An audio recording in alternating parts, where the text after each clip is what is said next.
Hi students, I am Upasana Rajput. Welcome to win study.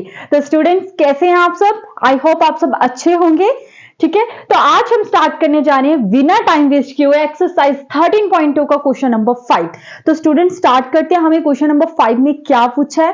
बोलता है vessel is in the form of an inverted cone, it's height is 8 centimetre and the radius of its top which is open is 5 centimetre. It is filled with water up to the brim when lead shorts each of which is a sphere of radius 0.5 centimeter are dropped into the vessel. 1/4 of the water flows out. Find the number of lead shot dropped in the vessel. तो students आपको अच्छे से पता है कि सबसे पहले हमारा क्या काम होता है, क्वेश्चन को अच्छे से रीड कर लेना कि आखिरकार हमें क्वेश्चन में क्या पूछ रहा है। तो बोलता है एक बेसल है, बेसल समझ रहे हैं, और जो बेसल है वो किस शेप का है बेटे? वो कोन की शेप का है, जो कि मैंने कोशिश करी है कि आपको लगे कि ये एक कोन है। और अगर आपको नहीं लग रहा तो आप अपनी बुक का डायग्राम देख लीजिए। उसके बाद बोलता है उस कोन की जो हाइट है वो 8 सेंटीमीटर है। यस बिल्कुल, अगर कोन है तो उसकी कुछ ना कुछ हाइट भी होगी। अब इन्वर्टेड कोन का क्या मतलब है? बोलता उल्टा कोन है, मतलब कोई बेसल है जो कि कोन की शेप में है और जो इस तरीके से, क्योंकि आपने तो कोन को इस तरीके से ही देखा है मैक्सिमम। ये क्या इन्वर्टेड है? तो इन्वर्टेड में आपको एक मीनिंग बताना चाहती हूँ स्टूडेंट्स कि आपको किसी भी तरह का कोई डाउट ना रहे। तो अब ये क्या इन्वर्टेड कोन है इस तरीके से, और आपकी जो हाइट है 8 सेंटीमीटर है।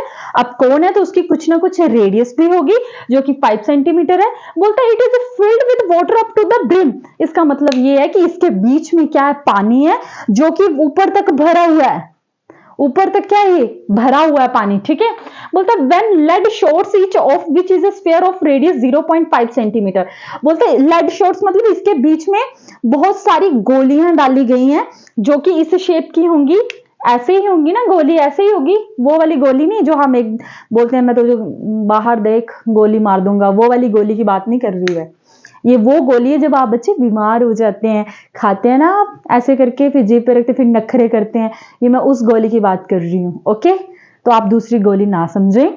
तो लेड शॉट की बात कर रही हूं मैं, और उसकी जो रेडियस है वो 0.5 सेंटीमीटर। स्फेरिकल शेप की लेड की बात हो रही है इसमें, जो उसका कुछ ना कुछ रेडियस भी होगा। कुछ महान आएंगे मैम, कैप्सूल भी तो होते हैं जो कि सिलिंड्रिकल शेप में होते हैं। तो मैं उनको क्लियर कर देना चाहती हूँ कि जो लेड शॉट है ये स्फेरिकल शेप में है, और भाई स्फेरिकल शेप में तो रेडियस तो होगा ही होगा। ठीक है, मौका नहीं देना चाहती मैं आपको कुछ भी बोलने का।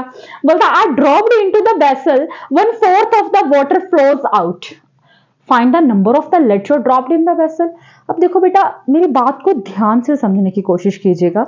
एक तरफ मैं कोई वेसल लेती हूँ जो कि कोन की शेप का आप इमेजिन कर लीजिए। तो उसमें जब बेटा मैं डाल रही हूँ, कोई शॉट डाल रही हूँ, मतलब मैंने एक गोली डाल दी। ठीक है, पानी ऊपर तक भरा है तो उसका कुछ हिस्सा पानी का बाहर तो आएगा ही आएगा।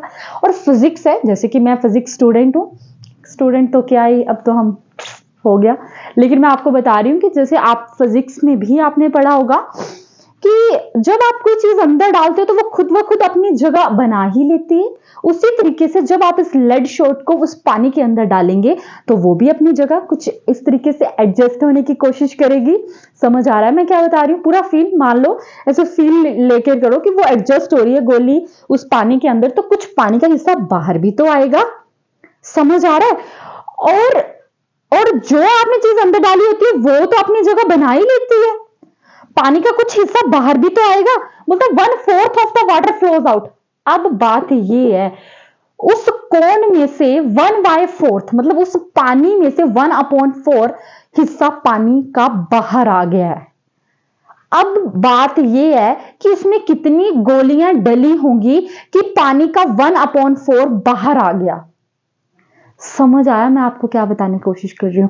आपको क्वेश्चन में पूछा है कि कितने शॉट्स डाले गए हैं, कितनी गोलियां डाली गई हैं। आपको इतना बता दिया गया है कि जो 1/4 हिस्सा वो पानी का बाहर आ चुका है। यानी कि 1/4 जो पानी का हिस्सा बाहर आया वो कितने शॉट्स डालने से बाहर आया है। यानी कि आपको सीधा नंबर ऑफ शॉट्स पूछा जा रहा है, लेड शॉट पूछा जा रहा है। अब दिमाग लगाइए कि आप इस क्वेश्चन को कैसे कर सकते हो। अब मेरी बात सुनिए, आपको चाहिए क्या? नंबर ऑफ शॉट्स चाहिए। और बात किसकी हो रही है? एक देखो मेरी बात सुनो, नंबर ऑफ शॉट, अगर आप volume of water flow out divided volume of one lead। अब इस चीज का क्या मतलब है, मैं अगर मुझे नंबर ऑफ शॉट्स निकालने हैं बेटे, तो मैं क्या करूंगी, जितना भी पानी फ्लो किया है, जो पानी फ्लो किया है वो वॉल्यूम किसकी, मतलब किसकी वजह से फ्लो किया है, बहुत सारी शॉट्स के वॉल्यूम की वजह से तो फ्लो किया है। आई डोंट नो उसमें कितना ज्यादा गोलियां डाली गई हैं, मुझे इतना पता है कि इतनी गोलियां तो डाली ही गई हैं कि जो पानी है उसका 1/4 बाहर आ चुका है। तो अगर मैं वॉल्यूम ऑफ मतलब ऑल शॉट, जितने भी शॉट्स है, जब जो वाटर फ्लो आउट है उसको डिवाइड कर दो एक लेड शॉट से, तो क्या मेरे नंबर ऑफ शॉट्स आ जाएंगे, आ जाएंगे या नहीं आएंगे? पहले मुझे बता दो, आ जाएंगे या नहीं आएंगे, तभी आगे करेंगे। दोबारा से सुनिए, मैं चाहती हूं आपको क्वेश्चन में अच्छे से फील आए, क्योंकि जब तक आपको फील ही नहीं आएगा तब तक मेरा कुछ भी करवाने का कोई मीनिंग ही नहीं रह जाता। दोबारा से सुनिए, आपको निकालना क्या, नंबर ऑफ शॉट्स निकालना है। अब जो मैं ये लिख रही हूँ volume of water flow out, इस चीज का मतलब क्या है कि पानी क्या आ रहा है, बाहर आ रहा है, 1/4 पानी बाहर आ रहा है। लेकिन ये 1/4 पानी बाहर क्यों आ रहा है, क्योंकि इसमें लेड शॉट डाली गई है, यानी कि इतनी लेड शॉट डाल दी गई है कि 1/4 पानी का हिस्सा क्या आ रहा है, बाहर आ रहा है। और अगर मैं उसको डिवाइड कर दूं 1 लेड शॉट के वॉल्यूम के साथ, तो क्या मेरे पास नंबर ऑफ शॉट्स आ जाएंगे? आई होप आपको समझ आया होगा। यानी कि पहले मुझे वॉल्यूम ऑफ वाटर फ्लो निकालना पड़ेगा, फिर उसके बाद एक लेड शॉट का वॉल्यूम निकालना पड़ेगा, फिर मुझे उन दोनों को क्या कर देना है, डिवाइड कर देना है। तो देखते जाइए, ये आपके सामने ही है। देखो बेटा, जो वॉल्यूम ऑफ वाटर फ्लो है, वॉल्यूम ऑफ वाटर फ्लो है बेटे, ये कैसे आया, 1/4 मल्टीप्लाई वॉल्यूम ऑफ कौन से निकलेगा, 1/4 इंटू वॉल्यूम ऑफ कौन से निकलेगा, यस या नो? देखो, जो पानी फ्लो हो रहा है वो कहां से हो रहा है, जो पानी फ्लो हो रहा है वो कहां से हो रहा है, जो पानी फ्लो हो रहा है वो कहां से हो रहा है, 1/4 मल्टीप्लाई वॉल्यूम ऑफ कौन से तो हो रहा है ना, वॉल्यूम का, कौन के वॉल्यूम का 1/4 ही बाहर जा रहा है। समझ आ गया? तो अब वॉल्यूम ऑफ कौन का फॉर्मूला क्या होता है, 1/4 इंटू वॉल्यूम ऑफ कौन का फॉर्मूला होता है 1/3 पाई आर स्क्वायर एच। ठीक है जी, कोई मिस्टेक हो तो बता दीजिएगा।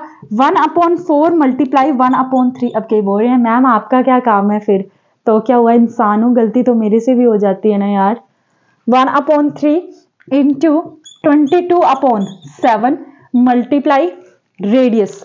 रेडियस देखिए कितना आया है, कौन का दिया है रेडियस, ये दिया गया 5 सेंटीमीटर, तो यहां पे लिख लीजिए 5 मल्टीप्लाई 5, और हाइट कितनी है 8। ठीक है जी, अब 4 1 जा 4, 4 2 जा 8।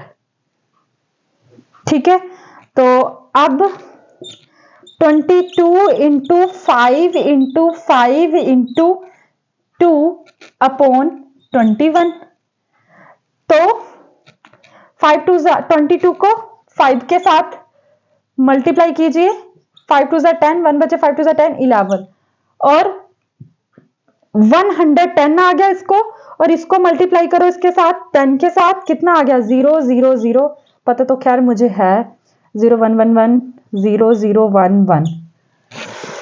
ठीक है जी, तो कितना आ गया 1100/21, यानी कि मैं यहां पे लिख लेती हूं 1100/21 क्या आ गया, volume of water phloem out. और हमारी तो यही डील हुई थी कि जो पानी का फ्लो है वो आपको निकालना है, तो उसको नोट कीजिए मेरे प्यारे बच्चों।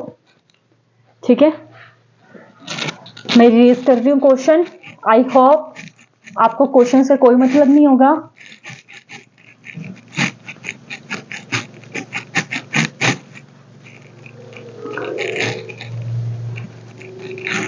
ठीक है, अब आपको क्या निकालना बेटे, वॉल्यूम ऑफ 1 लेड शॉट। ठीक है, तो वॉल्यूम ऑफ 1 लेड शॉट, तो बेटा जो लेड शॉट है वो स्फेरिकल शेप का इस तरीके से, और उसका जो रेडियस है वो 0.5 दिया गया है। ठीक है जी, अब जो 1 लेड शॉट है ये स्फेरिकल शेप का है, तो यानी कि आपको वॉल्यूम ऑफ स्फीयर पूछा गया है। तो क्या आप जानते हैं क्या कि वॉल्यूम ऑफ स्फीयर क्या होता है, क्या मैंने आपको कभी बताया था? बोल के बताना मुझे कि नहीं बताया था, एक बार बोल दो आप, तोड़ दो आप मेरा दिल कि नहीं बताया था मैंने। बताया था ना, क्या बताया था मैंने? 4/3 पाई आर का क्यूब। तो यहां पे लिख दीजिए 4/3 पाई आर का cube. 4/3 into 22/7 into 0.5 multiply 0.5 multiply 0.5। 4/3 multiply 22/7 multiply 5/10 multiply 5/10 multiply 5/10। चलो 5 1 5, 5 2 10, 5 1 5, 5 2 10, 5 1 5, 5 2 10, 2 1 2, 2 2 4। इस 2 से ये 2 कैंसल आउट, 2 1 2, 2 11 22। यहां पे आ जाइए, कहां पे? फोन से बाहर नहीं, इस साइड कहा है मैंने आने को। तो ये कितना आ गया? 11 अपॉन में क्या आ गया? 3 इंटू 7 बचा है और ये आ गया 11/21, यानी कि आपका वन लेड शॉर्ट का भी आ गया 11/21। ओके, तो अब आपको क्या करना है? डिवाइड करना है। तो करेंगे, कुछ नहीं करना आपने, लग गया मुझे पता, सब कुछ मैंने ही करना है। आपने क्या करना है? सिर्फ देखना है ना। पेपर में अच्छा नहीं ना करके आए तो फिर देखना। आगे देखिए, नंबर ऑफ शॉर्ट्स। तो क्या डील हुई थी हमारी? इसको इसके साथ डिवाइड करने की। 21/11/21 रेसिप्रोकल हो जाएगा। जिनको नहीं समझ आ रहा उनका ऐसे कर लो। अब तो आ गया आपको समझ। अब देख लीजिए 1100/21 ये मल्टीप्लाई अपॉन 21/11। 21 से 21 क्या हो गए? Cancel out. 11 1 11, 11 1 11, आगे क्या आ गई? 2 0 आ गई और ये कितना आ गया? 100 शॉट, यानी कि 100 गोलियां डाली गई थी, तब 1/4 बाहर आ रहा था। तो आपको नंबर ऑफ शॉट्स पूछे थे और आपके आगे नंबर ऑफ शॉट्स क्या है बेटा? आ चुके हैं। तो आई होप स्टूडेंट्स कि आपको मेरा ये ब्यूटीफुल सा लेक्चर समझ आया होगा। और अगर आपको मेरा लेक्चर समझ आया, मेरी वीडियोस अच्छी लग रही हैं, मेरे साथ पढ़ने में मजा आ रहा है, तो प्लीज प्लीज मेरे चैनल को सब्सक्राइब करें, अपने फ्रेंड्स के साथ भी जरूर शेयर करें। And thank you so much मेरी वीडियोस को देखने के लिए।